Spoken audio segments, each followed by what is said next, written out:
illallah, la ilaha, jure jure la ilaha illallah, la ilaha, la ilaha illallah, Muhammadur Rasulullah, la ilaha illallah, la ilaha.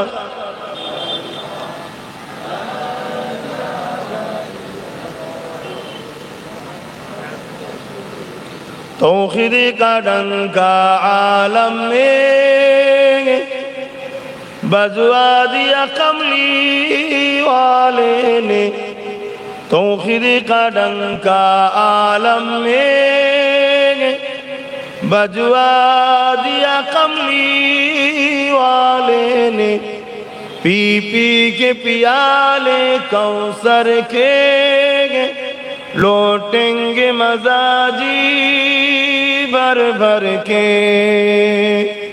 इन्ना आतैना कल कौसर फरमा दिया कमली वाले ने, दीनो मिला ईमानो मिला पढ़ने के लिए कुरान मिला, जो कुछ देने का था सब कुछ दिलवा दिया कमली वाले ने, बोलो ला इलाहा इल्लल्लाह, ला इलाहा, ला इलाहा इल्लल्लाह, ला इलाहा, ला इलाहा इल्लल्लाह, मुहम्मदुर रसूलुल्लाह, अल्लाहुम्मा सल्ली अला मौलाना मुहम्मद व अला आलि सय्यदना मौलाना मुहम्मद, अल्लाहुम्मा सल्ली अला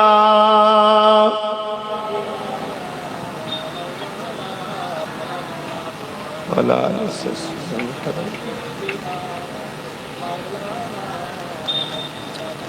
وقال الله تعالى في كلام المزيد والفرقان الحميد،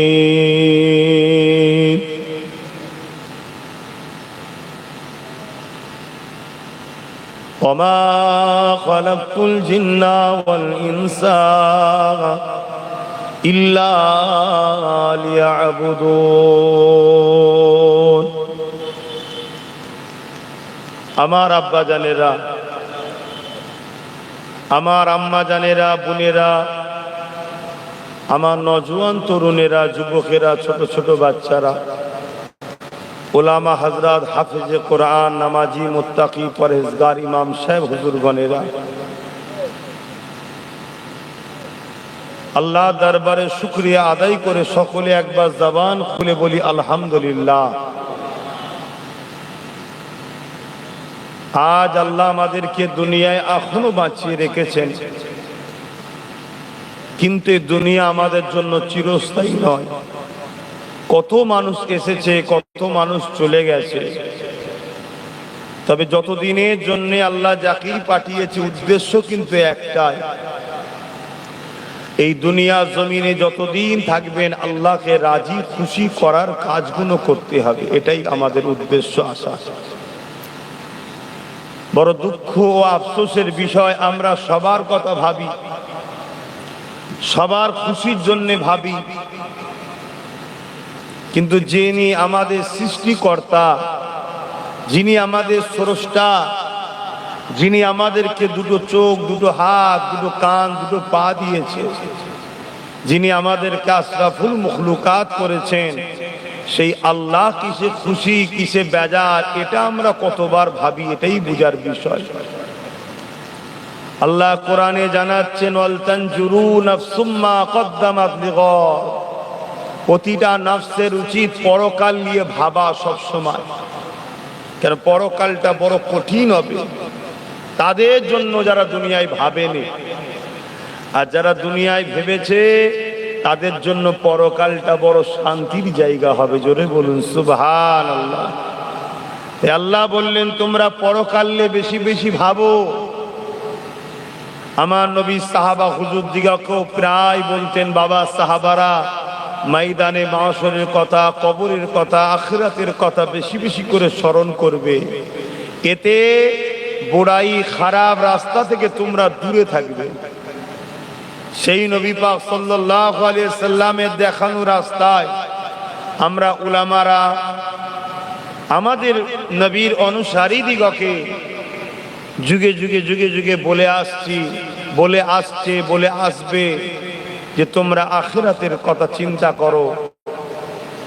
দুনিয়া হলো আখিরাতের কামিয়াবির জন্য একটা খ্যাতি বাগান, এখানে চাষ করে তৈরি করতে হবে। কিন্তু আজ আমার আল্লাহ এই দুনিয়ায় আমাদেরকে পাঠিয়েছে নানান দিক দিয়ে পরীক্ষা নিবার জন্য।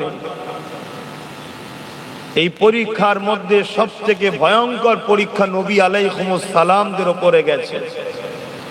তিনাদেরকে আল্লাহ যেভাবে পরীক্ষা নিয়েছে ওই পরীক্ষা অন্য কাউকে নেয়নি। তবে আমার দয়ার নবী নূর নবী বলেছেন,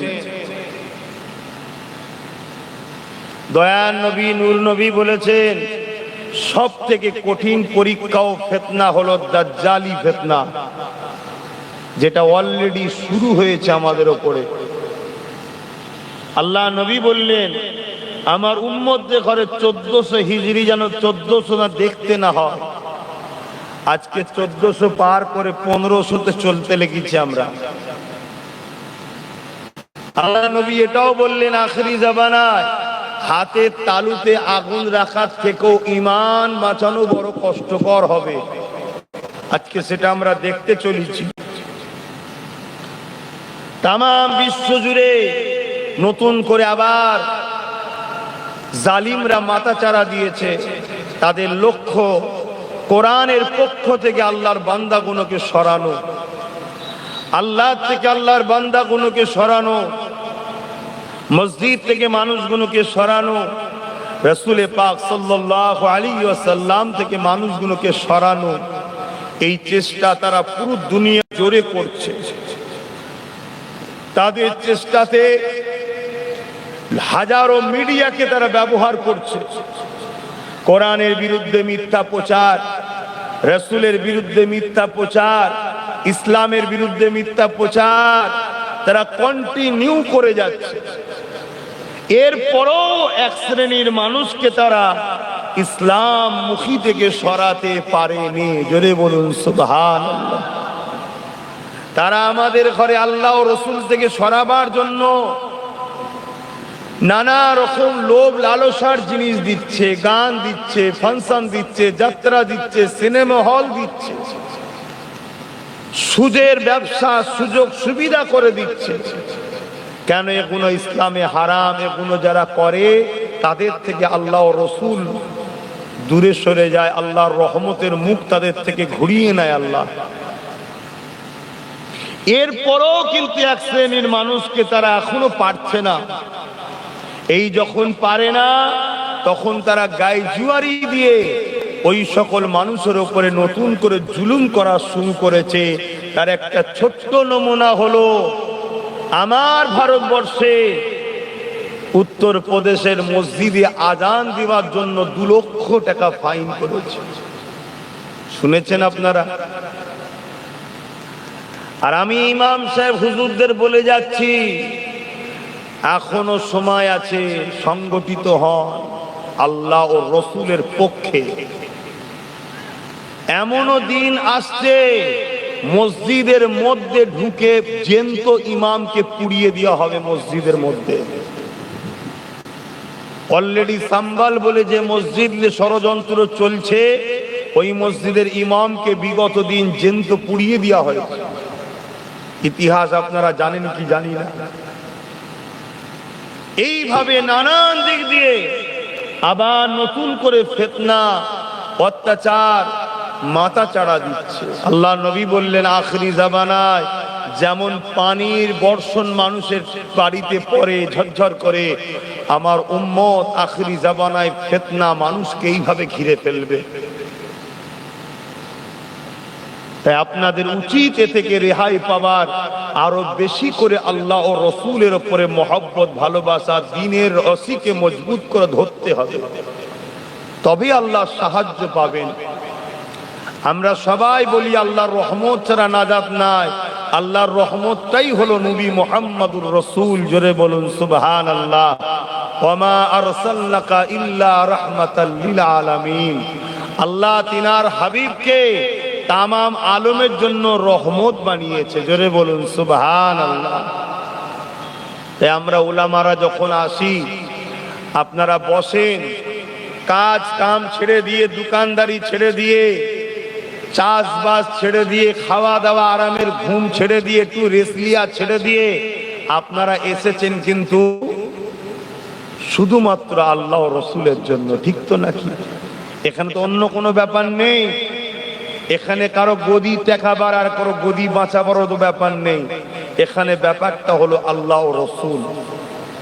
আপনাদের এই আশাটা এত বড় নিয়ামতের কাজ। আল্লাহ নবী বলছেন প্রতিটা কদমে কদমে 10টা 10টা করে নেকি আপনারা পেয়েছেন। জোরে বলুন সুবহানাল্লাহ। ভাই আপনারা আবার রাস্তার দিকে দাঁড়িয়ে গেলেন, চলে আসেন না ভেতরে, ভেতরে চলে আসেন। আর যদি আমাদের একান্ত নাই হন তাহলে এখানে থেকেও আপনাদের কোনো লাভ নাই। আমরা পাগল মানুষ, পাগলদের সঙ্গে আপনি থেকে কি করবেন? আপনি সেন মানুষ, সেনেদের সঙ্গে থাকবেন। জাম করবেন না ভাই, চলে আসেন। ওই যে বুলু গেঞ্জিওয়ালা, তুমি হাত মুঠো করে দাঁড়িয়ে রয়ে গেলে কেন? বুঝতে পারছেন? যাও, ওখানে বসার জায়গা নয়। তুমি রাস্তার ছেলে, রাস্তায় বসছো কেন? উঠে আসো। ভদ্রঘরের ছেলে রাস্তায় বসে বুকা? আমরা গাড়ি চালাতে চালাতে দেখি অনেকগুলো রাস্তা বন্ধ করে ধর্ম করে। কি কষ্ট হয় না? হয় না? হয় না?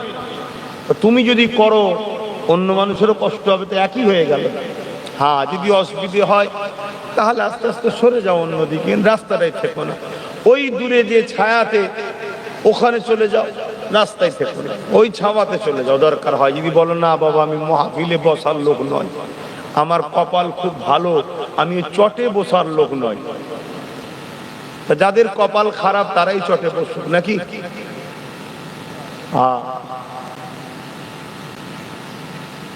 সাহাবা হুজুররা আমার নবী পাকের জন্য, আল্লাহর জন্য কি ত্যাগ স্বীকার করেছেন। সাহাবা হুজুররা আমার নবী পাকের জন্য, আল্লাহর জন্য কি কুরবানিটা না দিয়েছেন, তা শিখি পরিমাণও আমরা তো দিতে পারলাম না। অথচ গলা লম্বা করে আমরা বলি আমরা নবীর উম্মত, জান্নাত আমাদের জন্যই তো রয়েছে। অত সহজ। আল্লাহ নবী যখন এই পৃথিবীর অন্ধকার জমিনকে আলোকিত করার জন্য, এই পৃথিবীর অন্যায় অত্যাচারকে বন্ধ করার জন্য, এই পৃথিবীর গরিব এতিম অসহায় বিধবা গণকে অধিকার দিবার জন্য, এই পৃথিবীর নারীগণের মর্যাদা দিবার জন্য আল্লাহ নবী যখন এই জমিনের উপরে নাই বাণী 70 কলেমা যখন প্রচার করতে লাগলো, আমার নবী পাকের সব থেকে বেশি বড় দুশ্মন ছিল তারা হলো ওই সময়ে যারা ক্ষমতাশালী শাসক ছিল তারা। কেননা তারা দেখেছে মুহাম্মদ রাসূল যে কথা বলতে লেগেছে, এই কথা হলো ইনসাফের কথা, আর আমরা তো মানুষকে বেইনসাফি করি।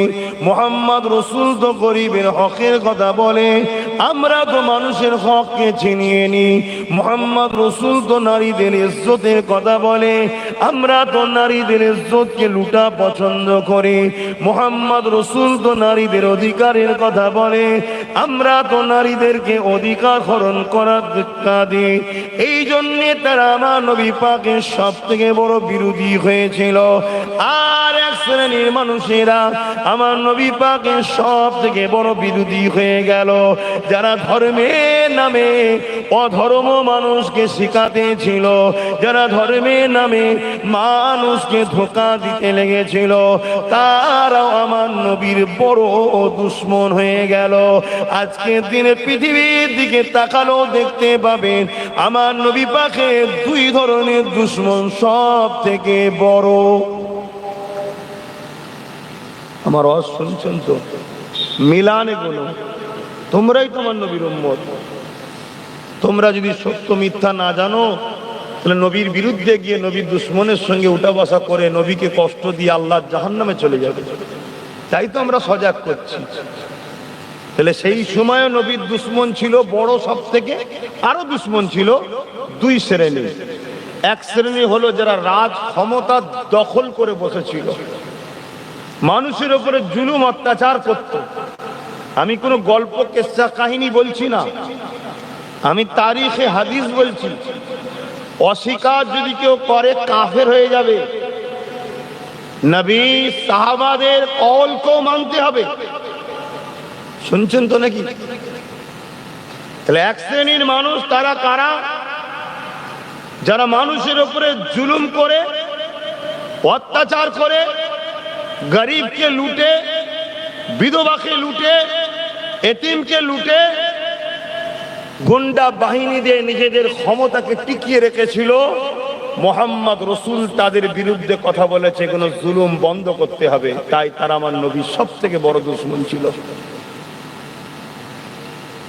আজকেও পৃথিবী জুড়ে যারা এই রাস্তার পথিক, এই অন্যায়ের শাসক, জুলুমের রাস্তায়, মিথ্যার রাস্তায়, লুটের রাস্তায়, চুরির রাস্তায়, দাঙ্গার রাস্তায়, তারা আমার নবীকে তো আর পাচ্ছে না। নবীর দিনকে মিটাবার জন্য উঠে পড়ে লেগেছে না লাগে না।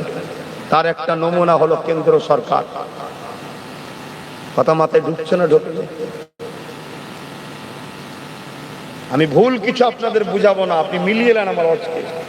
হ্যাঁ, আমি জানি এ কথা বলার জন্য শাসক পাওয়ারের জন্য আমার ক্ষতি করার চেষ্টা করবে, কিন্তু এটাও জানি তোদের ক্ষমতা বেশি দূর নয়, খুব জোর জোর মেরে দিতে পারবি, এর চেয়ে বেশি কিছু করতে পারবি না। আর আমরা এতটা বিশ্বাস করি, আমরা যদি আল্লাহ ও রসুলের পক্ষে বলার জন্য মরতে পারি, এ মরণটা হবে আমার জন্য শ্রেষ্ঠ মরণ। মরবো দেরিতে, জান বেরোবার আগে জান্নাত দেখতে পাবো। জোরে বলুন সুবহানাল্লাহ, আরো জোরে বলুন সুবহানাল্লাহ। কিন্তু দুর্ভাগ্য আমাদের কোন জায়গায় জানেন? যে এত বুঝাবার পরও আমাদের যুব সমাজ রোদ দেখে পালিয়ে থাকে। আজকে এই এক্সাম্পলটাই দিই, রোদ দেখে পালিয়ে থাকে। অথচ যদি বলা হয় জান দিতে পারবে ইসলামের জন্য, তখন হাত সবাই তোলে, সবাই তোলে। সামান্য রোদকে অপেক্ষা করতে পারো না, তোমার হাত তোলাটা আমি নাহি অন্ধর মতো মেনে নিলাম, কিন্তু আমার আল্লাহ তো অন্তরের খবর জানে, মনে হয় তুমি পারবে। আর দ্বিতীয় নম্বর, আমার রাসূলুল্লাহর বিরোধী ছিল কারা? যারা মানুষকে ধর্মের নামে অধর্ম শিখাতো, ধর্মের নামে হিংসা, ধর্মের নামে নারী দেহ ভোগ করা, ধর্মের নামে এভাবে মিথ্যা মিথ্যা প্রচার করে মানুষকে কুসংস্কারের মধ্যে ঢেলে দিয়েছিল যারা, তারা আমার নবী চরম বিরোধী করেছিল। আজকেও পুরো পৃথিবী জুড়ে ওই সকল ধর্মগুরুগুলোর আজকে বড় সমস্যা হয়ে দাঁড়াচ্ছে। যত দুনিয়া মডার্ন হচ্ছে, তত আমার নবীর দিনের মেসেজের দিকে মানুষ দ্রুত আসছে। জোরে বলুন সুবহানাল্লাহ। তোমাদের আবার কি হলো? এর কি সমস্যা? তোমার কি সমস্যা? এই কি কথা? আমি ভাঙড়ে দাওয়াত দিতে চাই না, সত্যি কথা বলছি। ভাঙড় কাশীপুরে দাওয়াত দিতে চাই না অন্য কারণে, তারপরেও কিন্তু জোর করে তোমরা নিয়ে আসো। এরম করো না, তাহলে আশাই বন্ধ করলো। আমি কিন্তু খুব ভালো মানুষ, আবার খুবই খারাপ মানুষ। ভালোদের কাছে ভালো, খারাপের কাছে খুবই খারাপ।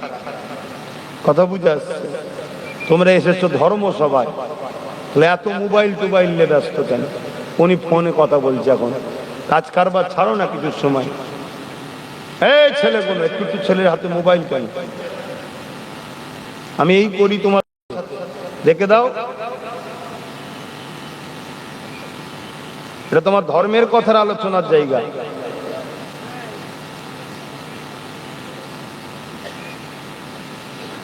আজকের দিনও পৃথিবীর দিকে তাকিয়ে দেখুন, যারা ধর্মের নামে নারীদের হরণ করছে, ধর্মের নামে হিংসা ছড়াচ্ছে, ধর্মের নামে বিভাজন তৈরি করছে, ধর্মের নামে মানুষকে কুসংস্কারের দিকে ঠেলছে, ধর্মের নামে মানুষকে পর্যন্ত বলি দিচ্ছে, তারাই দেখুন আমার নবীর বিরোধী করছে। মিলিয়ে দেখুন না, সেদিন তারা আমার নবীকে বিরোধী করতে করতে করতে করতে এমন জায়গায় পৌঁছালো, আমার নবীকে জানে পর্যন্ত মারতে চেয়েছিল।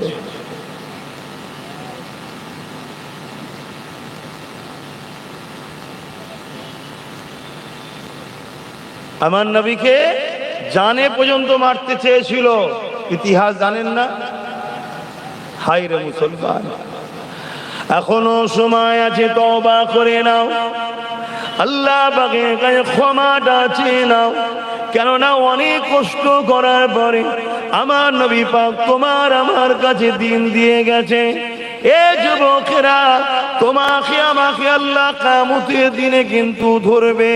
তোরা আমার নবী রেখে যাওয়া দিনের জন্য কি করেছিস বল?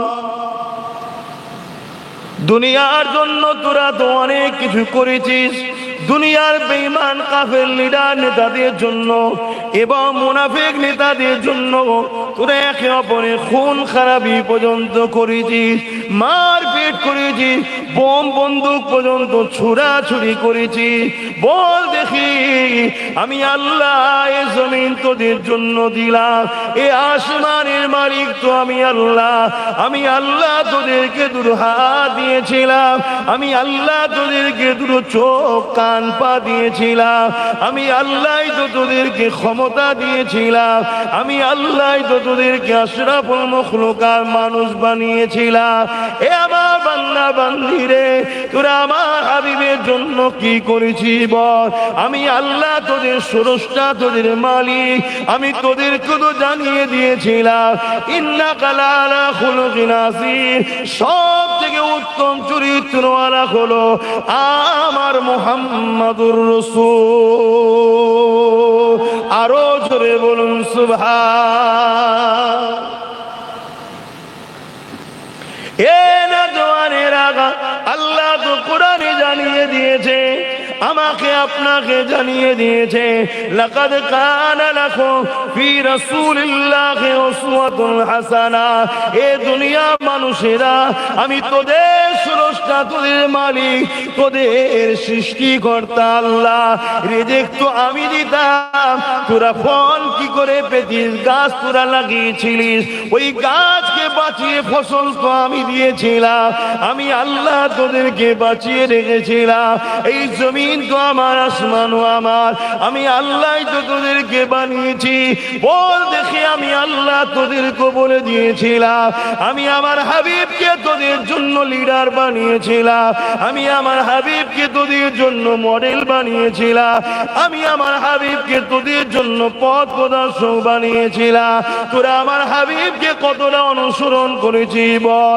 আমার হাবিবের জন্য কি করেছিস বল? আমার হাবিবের রাস্তা দেখানো রাস্তায় কতটা চলেছি বল? এ যুবক, মনে রেখে দিও, আল্লাহ ছাড় দিয়েছে বলে ছেড়ে কিন্তু দেয়নি। আল্লাহ তোমাকে আমাকে পাকড়াও করবে, একদিন মাইকে ঘোষণা হয়ে যাবে, শোনো বিশেষ ঘোষণা, আব্বাস সিদ্দিকী ইন্তেকাল হয়ে গেছে। এই ঘোষণাটা তোমারও একদিন হবে। কবরে সবাই তো নিয়ে যে শুইয়ে দেবে, মিনহা খালাকনাকুম ওয়া বিহা নুঈদুকুম ওয়া মিনহা নুখরিজুকুম তারাতান উখরা বলে মাটি দিয়ে তো চাপা দিয়ে চলে আসবে। এ যুবকেরা, ওই দিন থেকে শুরু হবে তোমার জন্য আখিরাতের রাস্তা। প্রতিটা খাটিতে খাটিতে তোমার জন্য বড় প্রশ্নের সম্মুখীন হতে হবে।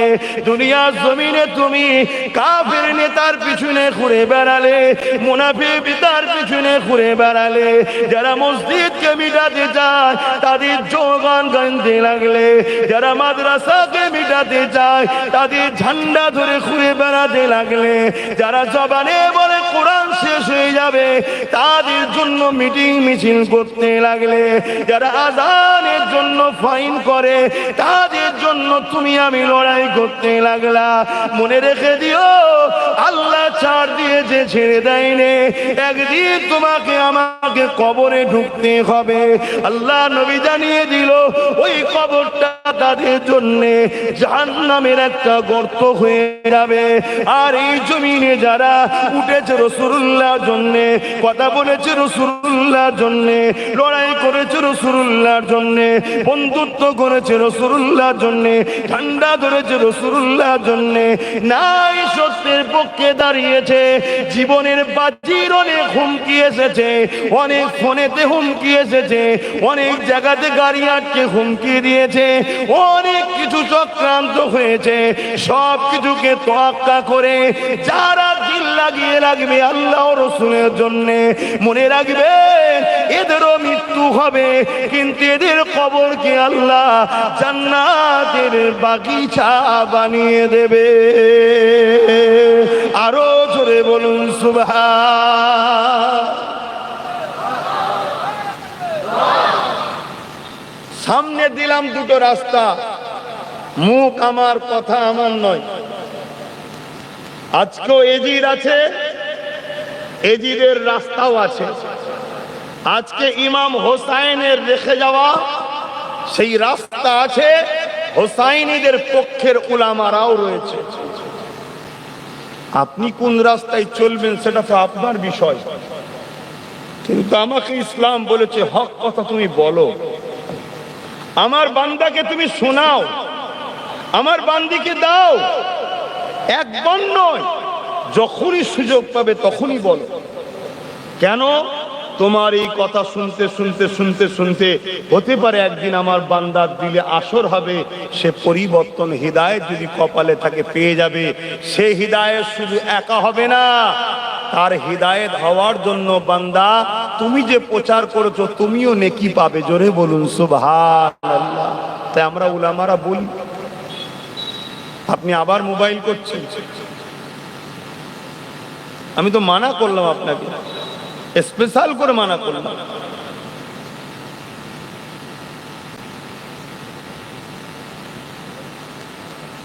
ভাইয়েরা আমার, নিজের ধর্মের ক্ষতি নিজেরা করেননি। গুনার মাপ আছে, ধর্ম বিদ্বেষী নবী বিদ্বেষীদের মাপ নাই। গুনার মাপ আছে, ধর্মের দুশ্মনদের সহযোগীকারীদের মাপ নাই। একটা গাছ লাগালেন, গাছটাই 20 ফল তৈরি হয়, আপনি জানেন এ গাছে ভালো ফল নয়, 20 ফল আপনি জানার পরেও লাগিয়েছেন। ওই 20 ফল খেয়ে যতজন মানুষ মারা যাবে, দুনিয়ার আইনও বলছে আপনাকে কিন্তু থানায় তুলে নিয়ে যাবে, শাস্তি দেওয়া হবে। আর আমার আল্লাহ বলছে তোমাকে এই 20 ফল লাগানোর জন্য যত মানুষ ডেট হবে, এই মার্ডার করার আসামি হিসাবে তোমাকে জাহান্নামের শাস্তি দেওয়া হবে। একটা 20 ফল গাছ লাগানোর থেকেও ভয়ঙ্কর হলো একটা 20 জাতীয় লিডারকে তৈরি করা। শুনছেন না? শুনছেন? তার জন্য কত ঘর উজাড় হয়ে যাবে, কত এতিম তার হক পাবে না, কত বিধবা সে তার চোখের পানিতে তার ইজ্জতকেও রক্ষা করতে পারবে না। একটা জালিম অত্যাচারী লিডার তৈরি হওয়ার জন্য তোমার ইসলামের উপরও ঝড় ঝাপটা আসবে। শুনছেন তো নাকি? এটা কি আমার দায়িত্ব নয় আমার নবীর উম্মতদের ভাবানো? কি গো, দায়িত্ব আছে না? এবার এই কথা যখনই বলবো, এই অসৎ চরিত্রের বিস্মার্কা নেতাগুলো তখন দেখবেন আমার সমালোচনা করবে। এই সমালোচনা করার জন্য শুকরিয়া জানাই খোদার, যাতে করে তোমরা সহজে সেই মুনাফিকগুলোকে চিনতে পারো। এটা তোমাদের জন্য সহজ হবে। সাবধান হন, সাবধান হন। এ দুনিয়া কিন্তু চিরস্থায়ী নয়। সামান্য লোভ লালসায়, সামান্য গাড়ি বাড়ি পদ, সামান্য একটু দুদিনের দুনিয়ার জন্য জাহান্নামকে খরিদ করে ফেলছি না তো? একটু ভাবা দরকার। আব্বাস সিদ্দিকীর আছে না না? কথা বলে। আমার ভাবা দরকার আছে না না? আচ্ছা, আপনাদের ভাবা দরকার আছে না না? হ্যাঁ, সবাইকে ভাবতে হবে। দুনিয়া সামান্য সুখ শান্তির আরাম আয়েশ, একটু নামের জন্যে আমি জাহান্নাম কিনে নিচ্ছি না তো? কেন? আল্লাহ সব জানে। আমি তোমায় লুকিয়ে কিছু করতে পারি, তুমি আমায় লুকিয়ে কিছু করতে পারো। বলো, আমি আল্লাহকে লুকোতে পারবো? তুমি আল্লাহকে লুকোতে পারবে কি? অতএব ভেবে চিনতে পা ফেলো। আখেরি জামানা বহুত কঠিন সময়। সব থেকে বড় ভয়ঙ্কর বিষয় হলো এই সময়টা এত কঠিন। আল্লাহ নবী বলছেন, আসমানের নিচে জমিনের উপরে সব থেকে নিকৃষ্ট হবে একদল উলামারা। একদল, সবাই নয়, একদল উলামারা। কত ভয়ঙ্কর বুঝতে পারছেন? অন্য ধর্মগুরু কিছু বললে তো আমরা নাও মানতে পারি, প্যান্ট শার্ট পরা দাঁড়িয়ে থাকা কিছু বললে নাও মানতে পারি, কিন্তু উলামাকে তো সবাই মানি। সেই উলামার মধ্যে আবার এক শ্রেণী হলো সব থেকে নিকৃষ্ট, অর্থাৎ চতুষ্পদ জন্তু খিঞ্জিলের থেকেও নিকৃষ্ট হবে একদল উলামা। নবীর ভবিষ্যৎবাণী। একটু বুঝে বুঝে পা ফেলা দরকার আছে না না? কথা বলবেন না আমার সাথে? দরকার আছে না না? হ্যাঁ, ও কত বড় গাদ্দারি করেছে এই কওমের সাথে, কত বড় গাদ্দারি করেছে। একটু বুঝে বুঝে চলো। আল্লাহ তো প্রত্যেকেরই বিচার করবে, কিন্তু আল্লাহ আমাকে আপনাকে জ্ঞান বিবেক বুদ্ধি দিয়েছে। ওই জ্ঞান বিবেক বুদ্ধি দ্বারা আমাকে আপনাকে বুঝে বুঝে তো পা ফেলতে হবে।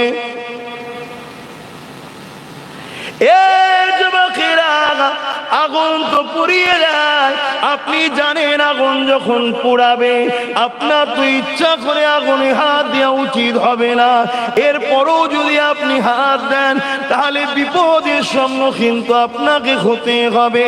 আপনি তো জানেন যারা আমার আল্লাহর নয়, রসুলের নয়, তারা কখনো আমাদের কল্যাণ চাইতে পারে না।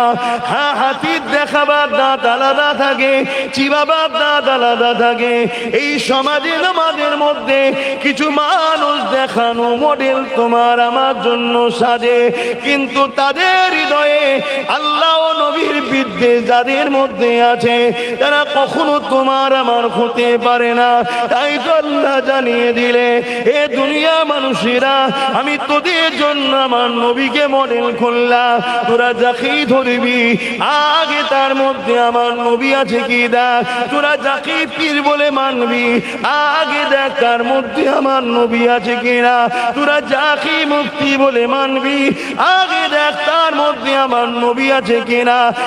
তোরা যাকে আলেম বলে মানবি আগে দেখ তার মধ্যে আমার নবী আছে কিনা। তোরা যাকে ইমাম বলে ইক্তেদা করবি আগে দেখ তার মধ্যে আমার নবী আছে কিনা। হে আমার বান্দা বান্দিরে, দুনিয়াবি জিন্দেগি করতে গিয়ে তোদেরকে রাষ্ট্র পরিচালনাও করতে হবে। আমি আল্লাহ ওই জায়গা তো তোদেরকে আমার নবীকেই মডেল করলাম। এই দুনিয়ার জমিনেও তোরা যদি কাউকে লিডার বানাতে চাস, কারো পিছনে যদি দাঁড়াতে চাস, কারো যদি জয়গান গানতে চাস, মনে রাখবি তার মধ্যেও দেখ আমার নবী আছে কিনা, যার হৃদয়ে আমার নবী নাই, আমি আল্লাহ তোদের সৃষ্টিকর্তা সতর্ক করে দিই, তাদের কাছে তোরা যারা পরিমাণ উপকৃত হবি না, তাদের দ্বারা তোদের কোনো ফায়দা লাভ হবে না, তারা কখনো তোদের কল্যাণ চাইবে না। হতে পারে তাদের কল্যাণের জন্য সামান্য কিছু ভিক্ষা স্বরূপ তোদের দিতে পারে, কিন্তু মূলত মনে রাখবি তারা আমি আল্লাহর দুশমন, নবীর দুশমন।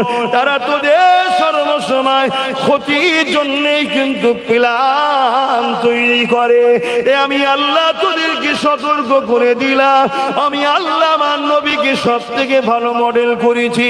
তোরা আমার নবীকে দেখ, আমার নবীর আদর্শ দেখ, আমার নবীর জীবনী পড়। তোরা ধর্ম করবি আমার নবীর দেখ, তোরা অর্থনীতি করবি নবীকে দেখ, তোরা বিজনেস করবি নবীকে দেখ, তোরা সংসার করবি নবীকে দেখ, তোরা কারবার করবি নবীকে দেখ, তোরা রাজনীতি করবি নবীকে দেখ, তোরা আত্মীয়তা করবি নবীকে দেখ, তোরা সম্প্রীতি করবি নবীকে দেখ। যেভাবে আমার নবী করেছেন বা করতে বলেছেন ওইভাবে তোরা কর।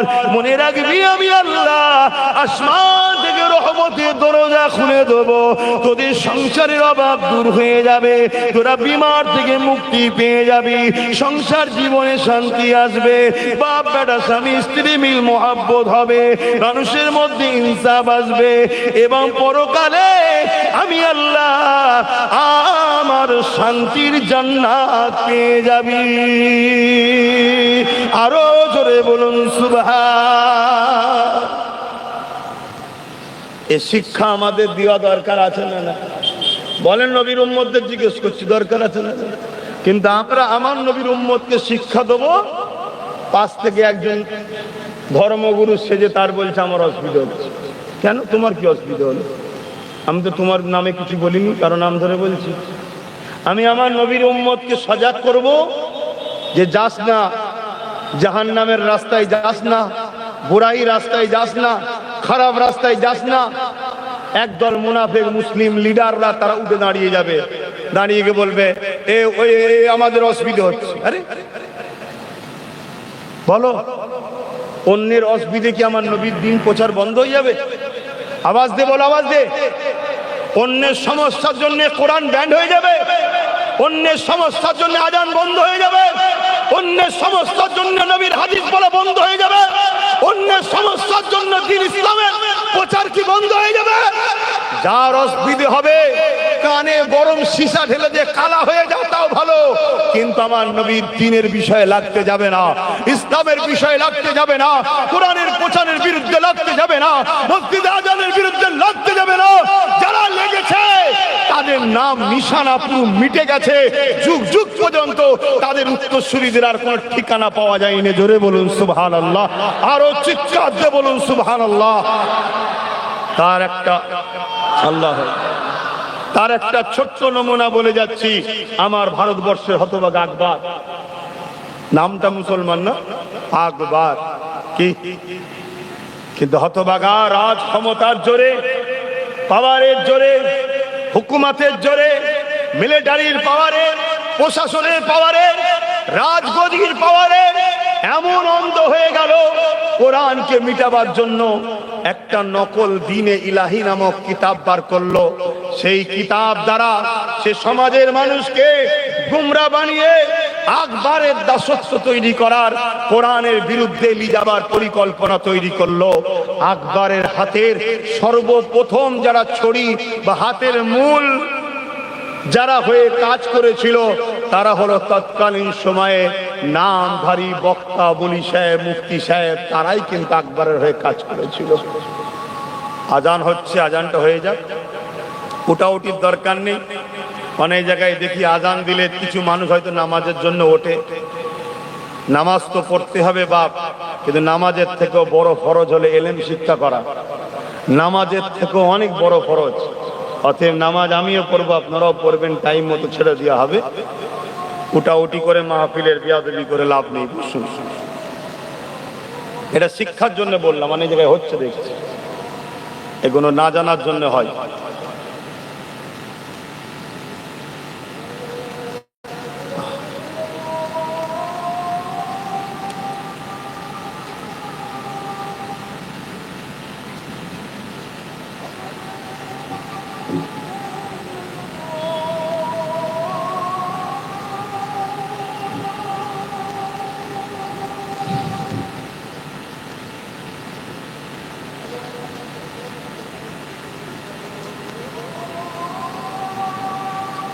সাল্লাল্লাহু আলাইহি ওয়াসাল্লাম।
শবে কিয়ামত পর্যন্ত থাকবে। কোরআনের উপরে অনেক ঝড় এসেছে, আসছে, আসবে। কোরআন ছিল, আছে, কোরআন থাকবে। জোরে বলুন সুবহানাল্লাহ। মনে রাখবেন, আপনি যদি কোরআনের পক্ষে দাঁড়াতে পারেন, ইসলামের পক্ষে দাঁড়াতে পারেন, আপনি কামিয়াবি হতে পারলেন। আর যদি কোরআনের পক্ষে না দাঁড়াতে পারেন, ইসলামের পক্ষে না দাঁড়াতে পারেন, ধ্বংস আপনি হবেন, কোরআন ও ইসলাম নয়। হতভাগা আকবর রাজ ক্ষমতা দিয়ে কোরআনকে মিটাতে চেয়েছিল। সেও বলেছিল কোরআনকে শেষ করে দেওয়া হবে, কোরআন মিটে যাবে। তাই দ্বীন-এ ইলাহী বার করেছিল, বড় প্ল্যান করে। অনেক বড় কথা সংক্ষেপে বলছি। আমার মিলিটারি আছে, আমার ফোর্স আছে, আমি মুগলে আজম শাহীন শাহ বাদশাহ। আরে আমি যা চাইবো সেটা হবে। আরে তুমি যা চাইবে সেটা হবে না, আমার সৃষ্টিকর্তা যেটা চাইবে ওটাই হবে। জোরে বলুন সুবহানাল্লাহ। ফায়সালা জমিনে হয় না, ফায়সালা আরশে আজিমের উপরে হয়। জোরে বলুন সুবহানাল্লাহ। চেষ্টাটা জমিনে হয়। আমাদের কাজ চেষ্টা করা। আমি চেষ্টা করছি আল্লাহর রাহে কুরবান হব। আরে হতে পারবো কি পারবো না, ফায়সালা উপরে হয়। ওখানে যদি ফায়সালা হয়, চলো আব্বাসকে এই মাকামটা দেওয়া হবে, তবেই আমার কপালে হবে শহীদ হওয়া। ওখানে যদি ফায়সালা না হয়, আমি হাজারো যদি চেষ্টা করি, তাহলে হবে না। কেন, শহীদ অনেক বড় নিয়ামতের ব্যাপার বাপ। আমার কপালে যে অত বড় নিয়ামত আল্লাহ দেবে কিনা, এটা বড় সৌভাগ্যের বিষয়। শুনছেন তো নাকি? হ্যাঁ, এটা বিরাট বড় সৌভাগ্যের ব্যাপার। কেন, শহীদ কিয়ামতের দিনে পুরো রক্তাক্ত অবস্থাতে উঠবে। আল্লাহ, আমি আপনার জন্য, আপনার হাবিবের জন্য কোরবান হয়েছি। আল্লাহ ওই শহীদের কোনো হিসাব নেবে না, বেহিসাব জান্নাতি করবে। জোরে বলুন সুবহানাল্লাহ। আর ময়দানে মাশরে কানা মিকদারু 50 আলফা সানাতিন, 50,000 বছর দাঁড়িয়ে থাকতে হবে বাকিদের। কত বছর? এই যে রোদে আজকে আমাদের অসুবিধা হচ্ছিল, আরে এর রোদ তো ময়দানে মাসরের তুলনায় বরফ। জমিনটা লোহা পুড়ে যেমন লাল হয় ওরকম লাল হয়ে যাবে। মাথার এক দিক দেখলে এক হাত উপরে সূর্য নেমে যাবে, 12 গুণ তাপ বাড়বে, নাক দিয়ে ঘিনুগুনো গলে গলে ধরবে। এ যুবক, বিশ্বাস হচ্ছে না? বিশ্বাস হচ্ছে না যে আমরা মডার্ন দুনিয়ার মানুষ, এসব বিশ্বাস হয়? আরে মডার্নই তো পৃথিবীকে ইসলামের দিকে আনছে। দুনিয়া যত তারাক্কি করছে, বিজ্ঞান যত তারাক্কি করছে, আমেরিকা বলুন, ব্রিটেন বলুন, ফ্রান্স বলুন, জাপান বলুন, পৃথিবীর বড় বড় সায়েন্টিস্টরা, পৃথিবীর বড় বড় শিক্ষিতরা ইসলামের দিকে তত দ্রুত ছুটছে। জোরে বলুন সুবহানাল্লাহ। কেন? কোরআনটাই তো বিজ্ঞানময় কোরআন। ইয়াসিন আল কোরআনিল হাকিম। এ কোরআন পুরোটাই তো বিজ্ঞানময় কোরআন। জোরে বলুন সুবহানাল্লাহ। বিজ্ঞান যত তারাক্কি করবে, কোরআনের হাকিকত মানুষ তত পাবে, মুহাম্মদ রাসূলের উপরে মানুষের অ্যাট্রাকশন তত হবে। কিন্তু দুঃখের বিষয়, আমরা মডার্নের নামে কুসংস্কারের দিকে হু হু করে ঢুকে যাচ্ছে, আমাদের হুঁশই নাই। ইসলামই হলো একমাত্র মডার্ন। জোরে বলুন সুবহানাল্লাহ। হ্যাঁ, এর মতো সৌন্দর্য, এর মতো খুবিয়া, এর মতো আদর্শ, এর মতো শান্তি, এর মতো নিরাপদ, এর মতো সর্বদিকে সমস্যা আপনি দেখান না। দ্বিতীয়টা মেনে নেব, দেখান। আরে কম্পিটিশন তো দূরের কথা, কম্পিটিশন তো দূরের কথা, ইসলামের বিরুদ্ধে কোনো প্যালেনে কারো নামই আসবে না। কথা বুঝছেন না? খোঁজেন।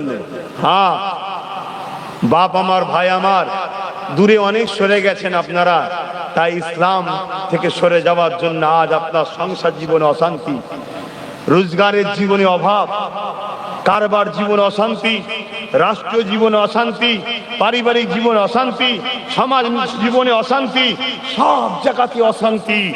আসুন, শান্তি যদি পেতে চান আমার হুজুরের কদমে আসুন। কেন? আমার হুজুর হলেন বাস্তব জিন্দা ইসলাম। জোরে বলুন সুবহানাল্লাহ। তিনি যা করেছে ওটাই ইসলাম, যা বলেছে ওটাই ইসলাম, তিনার চলাফেরা, উঠা বসা, কথাবার্তা, এটাই হলো ইসলাম। জোরে বলুন সুবহানাল্লাহ। আল্লাহ ছাড় দিয়েছে, ছেড়ে বলুন দেয়নি। হতভাগা আকবরের কথাটা একটু বলে দিই, কেন সমাজে আজকে একটা গুঞ্জন হচ্ছে। কি? ওয়াকাফ বিল সবাই এক হয়ে আন্দোলন করছে, আব্বাস সিদ্দিকী সবার সঙ্গে এক হচ্ছেন না কেন? একটা গুঞ্জন হচ্ছে। কে বলেছে আমি এক হব না? কে বলেছে? কোন মিথ্যুক বলেছে? কোন মূর্খ, কোন কাযযাব বলেছে আমি এক হতে চাই না?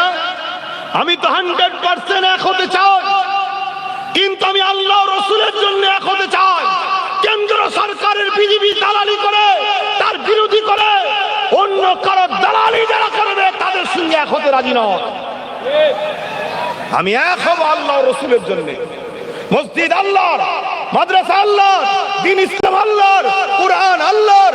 আমি আল্লাহ রাসূলের ঘরের জন্য লড়াই করব কেন্দ্র সরকারের বিরুদ্ধে। আর মনের মধ্যে থাকবে অন্য কাউকে ফায়দা পৌঁছে দিয়ে টাকা কামাবো, এ একতার সাথে আমি নেই। এটা আপনারা আমায় ভুল বুঝলেও কিচ্ছু করার নেই। কেন? আমি আপনাদের রাজির জন্য আসিনি। আল্লাহকে সাক্ষী রেখে বলছি, জাত কুদরতি হাতে আব্বাস সিদ্দিকী জান আছে। আমি আল্লাহ ও রাসূলকে রাজি করার জন্য কথা বলতে এসেছি। আপনি আমার খোদা নয়, আপনারা আমার লিডার, নেতা নয়। আমার খোদা হলো আল্লাহ, আমার লিডার হলো মুহাম্মদ রাসূলুল্লাহ।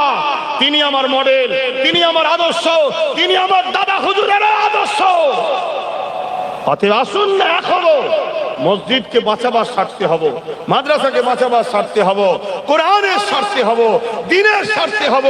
কিন্তু আপনি যদি আন্দোলনের নামে তাদেরকে মেম্বারে তুলছেন যারা অলরেডি ওয়াকাফ ঝেড়ে বসে আছে, তারা, এটা কি পাগলামো নয়?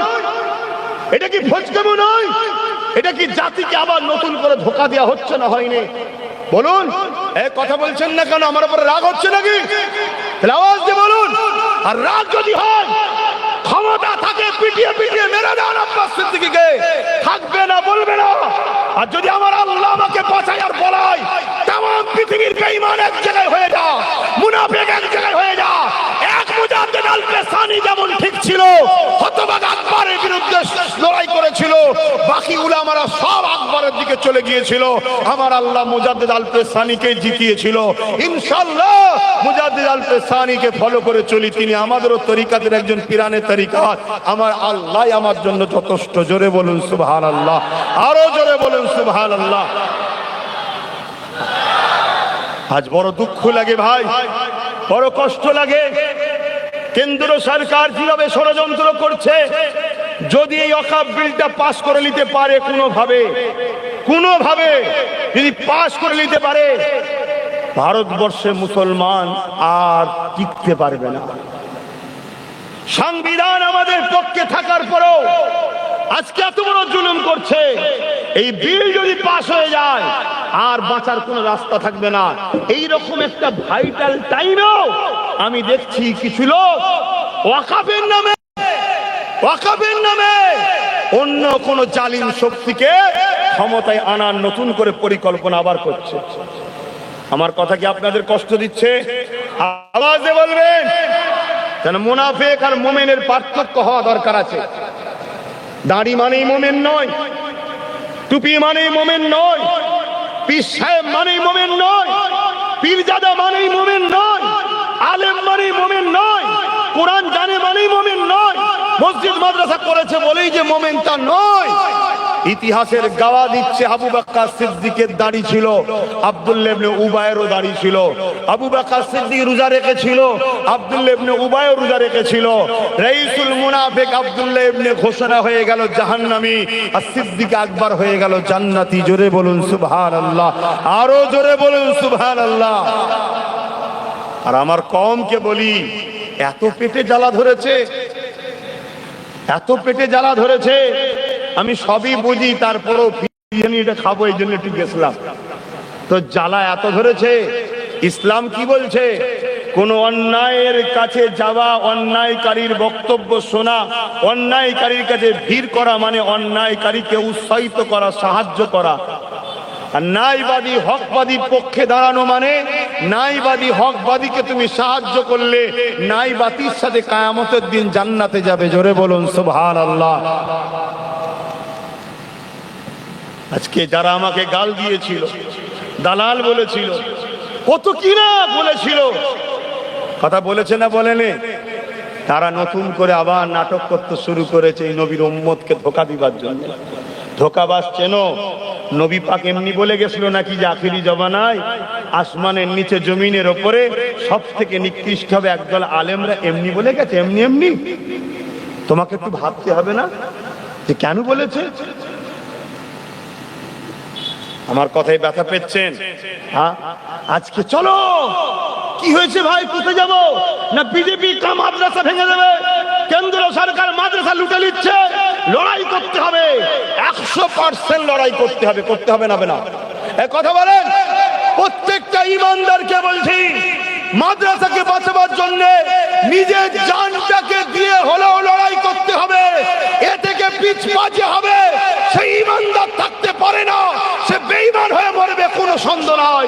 কিন্তু আমার প্রশ্ন, বিজেপি মাদ্রাসার সম্পদকে লুটতে চাইছে কেন্দ্র সরকার, আন্দোলন করতে হবে ঠিকই কথা, কিন্তু তুমি আন্দোলন করছো কাদের ঘরে নিয়ে? যারা কিনা মাদ্রাসা থেকে শিক্ষা, কোরআনের শিক্ষাকে তুলে দিয়েছে। এই আপনারা জানেন মাদ্রাসা থেকে শিক্ষাকে তুলে দেওয়া হয়েছে? আরে হ্যাঁ কি না বলেন? এ খোঁজ তো রাখবেন না। আজ মাইকে বলে যাচ্ছি, প্রত্যেকটা আলেম উলামা, পীর সাহেব, পীরজাদা যারা কেন্দ্র সরকারের বিরুদ্ধে কথা বলছে, তাদেরকে আমরা সবাই সাপোর্ট করব না? জোরে বলুন, জোরে বলুন, করব। কিন্তু তিনি যদি মাদ্রাসা থেকে রাজ্যে কোরআনের পড়াকে বন্ধ করে দিয়েছে, এর বিরুদ্ধে যদি বলে না বলে স্টেজ থেকে নামে সঙ্গে সঙ্গে ধরতে হবে। দরকার আছে না নাই? জোরে বলুন, দরকার আছে না নাই? অবশ্যই ও অন্যায় করেছে, ওর বিরুদ্ধে বলেছেন, আমরা সবাই আছি। কিন্তু মাদ্রাসা থেকে শিক্ষা বন্ধ হলো কেন? কোরআনকে তুলে দেওয়া হলো কেন? আপনারা জানেন একটা মার্কশিট বেরোয় না, মার্কশিট? এই কথা বুঝছেন না? বলুন, এই অসুবিধা হচ্ছে আপনাদের? যারা অসুবিধা হবে ঘরে চলে যান। মাদ্রাসা থেকে স্কুল এটা পাস করলে সার্টিফিকেট, এই মার্কশিট দেয় না? অঙ্কই কত পেয়েছে, বাংলায় কত পেয়েছে, ভূগোলে কত পেয়েছে। ঠিক মাদ্রাসা শিক্ষাতে একটা অপশন ছিল কোরআনে কত পেয়েছে, ওটা মার্কশিট থেকেও তুলে দিয়েছে। কোরআন পড়ানো বন্ধ করে দিয়েছে। এরা কি চাইছে বলুন? সবার, সব শিয়ালের এক ডাক, সব শিয়ালের এক ডাক, ইসলাম মিটাও, ইসলাম মিটাও। আজ থেকে 100 বছর আগে একটা সংগঠন তৈরি হয়েছিল যাদের লক্ষ্য ছিল 100 বছর পর ভারত থেকে ইসলামকে মুছে দেবো। 2025-এ তাদের 100 বছর পড়ছে। তোমাদের হুঁশ আছে? তোমাদের হুঁশ আছে? শুনে রেখে দাও, আবার বলে যাচ্ছি, ওরা 100 বছর কেন, আগামী 1000 বছর চেষ্টা করলো এই পবিত্র হিন্দুস্তানের জমিনে গরিবে নওয়াজের ভারতে ইসলামকে মুছতে পারবে না। আমি চ্যালেঞ্জ দিয়ে যাচ্ছি, ইসলামের পিছনে যত লাগবে তত ইসলাম ভারতে বড় করে আরো বাড়বে। জোরে বলুন সুবহানাল্লাহ, আরো জোরে বলুন সুবহানাল্লাহ। কিন্তু আমি মুসলমান, আমি কোরআনের দাবিদার, কোরআনকে মাননেওয়ালা, আমি বলি ভালোবাসি। আরে আমার একটা মনুষ্যত্ব দায়িত্ব আছে না নাই? আয়ের বিরুদ্ধে, অন্যায়ের বিরুদ্ধে প্রতিবাদ করা দায়িত্ব আছে না নাই? কিন্তু এ তো এক চোখের বিরুদ্ধে আর এক চোখকে সাপোর্ট করা হচ্ছে। কি কথা, কি কথা? অন্যায়কে অন্যায় বলুন। আব্বাস সিদ্দিকী কেন বলেছেন আপনি এক হবে না? আমি তো এক হতে চাই। আমি তো ছোটখাটো মানুষ একটা, আমি তো বাঁচতে গেলে আমাকে তো একই থাকতে হবে রে বাবা। কিন্তু না, তাদের সঙ্গে বাঁচতে আমি রাজি নয় যারা আমার নবীর দুশ্মনদের জন্য আন্দোলন করে। এই কথা শুনছেন না শোনেন না? তাহলে কেন এক হচ্ছে নি খবর পেয়েছেন? আজকে অনেকে বলছেন, আবার পরে এখানে যখন নামলাম কয়েকজন শোনাচ্ছে যে এরকম একটা কথা চলছে যে সবাই এক হয়ে যাচ্ছে, আব্বাস সিদ্দিকী কেন এক হচ্ছে না? আরে কে বলেছে আমি এক হব না? আমার ভুলটা ভাঙছে না ভাঙেনি? তাহলে আমার বিষয়ে মিথ্যা ষড়যন্ত্র হচ্ছে না হয়নি? তাহলে কেন এক হচ্ছে নি মাথায় ঢুকেছে। এবারে আপনারা বলুন, আমি কি এক হব তাদের সাথে? কথা আপনারা বলুন, কারণ আমি আপনাদের ঘরে ভালোবাসি। আপনারা আমার দাদা পীরের মুরিদ, নবীর উম্মত। হাত তুলে বলুন এক হব। হ্যাঁ হব। হাত লম্বা করে বলুন এক হব। বড় দুঃখের বিষয়, হতভাগা আকবর। একটু তাহলে শুনুন আকবরের কথাটা, আরো উত্তরটা ক্লিয়ার হবে। এই বাবু অন্তকর, খোদার গজবে পড়ে যাবি, খুব বিপদে পড়ে যাবি, তখন দিশেহারা হয়ে যাবি। আমার সাথে ঘাঁটিসনি বাবা, আমার সাথে ঘাঁটিসনি। আমি কারও তাওয়াক্কা করিনি। কেন? আমি এতটুকু জানি, আমার শরীরে যে জানটা আছে ওটাও আমার নয়। এটা আমার নাকি? এই বলবেন এটা আমার? তো আল্লাহ, আল্লাহ দিয়েছে, তৈরি করেছে তো আল্লাহ, আল্লাহ তো দিয়েছে, আল্লাহ ব্যবহার করতে দিয়েছে। যা আব্বাস সিদ্দিকী শরীরে থাকবে, যা আল্লাহর জিনিস, সময় হবে এই চলে আয়, বেরিয়ে চলে যাবে। হ্যাঁ, এতদিন আমার সাথে ছিলিস, কিছুক্ষণ থাকার তুমি কে হে, যাই চলে যাবে। ঠিক না বেঠিক গো? অতএব এটাও যখন আমার নয়, তাহলে কি আশায় আমি এত চেষ্টা করব? হ্যাঁ, কার জন্য ভাববো? নিজের জানটাই নিজের নয়, ও মালিকের সৃষ্টি করা জিনিস। আল্লাহ সৃষ্টি করে দিয়েছে, যতদিন থাকবার থাকবে, যতদিন ডাকবে ডেকে চলে যাবে। স্পষ্ট ভাষায় বলে যাচ্ছি, ভাঙর কাশীপুর এলাকার মানুষ, যদি আব্বাস সিদ্দিকীর রস শুনতে আপনাদের অসুবিধা হয় দাওয়াত করবেন না, কিন্তু নিয়ে এলে আমি বাপ নীতির উপরে মজবুত। আমার আব্বার নাম পীর আল্লামা জুলফিক আলী আব্বাস সিদ্দিকী, তিনার আব্বার নাম পীর আল্লামা আশেকে রসুল জুলফিকার সিদ্দিকী। অজ করতেন না, কানা মৌলবী, তোকে মেরে জেল খাটতে হয়, জেল খাটবো, নবীর বিরুদ্ধে কথা। তাহলে আমরা নবীর পাগল বাপ, নবীর ব্যাপারে কোনো গুঞ্জাইশ নাই। আন্দোলন করতে হবে, আন্দোলন করব, কিন্তু তাদের সঙ্গে নয়। মেম্বারে গিয়ে দেখি আন্দোলন হচ্ছে, আর মেম্বারে বসে আছে কে? যাদের আকীদা হলো নবী নাকি মরে গেছে। এই শুনছেন না? শুনছেন না? নবীকে যে মরা মনে করে, সে কি নবীর ইসলামের দুশ্মন নয়? ইসলামের দুশ্মনকে সাথে করে নিয়ে বলছে কেন্দ্র সরকারের সঙ্গে লড়াই করবো। এ গাদ্দার সব বলে দেবে গিয়ে কি কি প্ল্যান করছিস। ওই জন্য মুনাফেক দলে রাখতে নাই, মুনাফেক থাকলেই বলে দেবে কামিয়াবি। আমার আগে কেউ ওয়াজ করছিলেন জানি না, কে যেন ওয়াজ করছিলেন আমার আগে, উনি বদরের কথা বলছিল না? বদরে 313 জন জিতলো কি করে? 313 জনই ইমানদার ছিল, একটাও গাদ্দার মুনাফিক ছিল না।